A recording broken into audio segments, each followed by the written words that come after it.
बड़े जनों में अगर 7 अफराद शरीक हो तो गोश्त तकसीम करते वक्त तोल कर तकसीम करें, अंदाजे से न करें, वरना कोई हिस्सा कम और कोई हिस्सा ज्यादा होने की सूरत में सूद होने की वजह से गुनाहगार होगा। अलबत्ता अगर गोश्त के साथ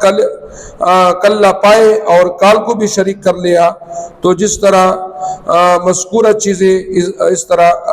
तरफ अगर गोश्त कम हो तो दुरुस्त है, चाहे जितना भी कम हो। अगर तमाम हिस्सेदार एक जगह पर खाते हैं, अलग अलग जगह पर जुदा जुदा नहीं होते, इस सूरत में गोश्त को तोड़ कर तकसीम करना की जरूरत नहीं है।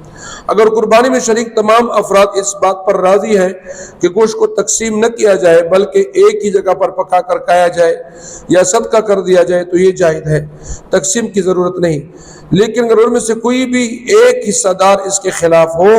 तो वो अपना हिस्सा तकसीम करके लेना चाहे तो तकसीम करना ज़रूरी है। फिर तमाम हिस्सों को तकसीम करोगे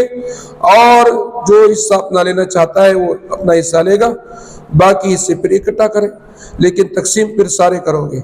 बड़े जानों की कुर्बानी में 7 आदमी शरीक हो सकते हैं, अपने हो या बेगाने, इसमें कोई फर्क नहीं है। अगर अपनी भाई वगैरह रिश्तेदार एक घर के रहने वाले में है तो तमाम गोश्त तकसीम करने की ज़रूरत नहीं है, और अगर चाहें तो सब इकट्ठा गोश्त रखे और खाएं। मतलब दादे छिपे जनावर के देर अफराद शरीक हुई, यानी वो कसान पिजला कसान न पो वजन माने बा वो तकसीम अंदाजा बांधे ना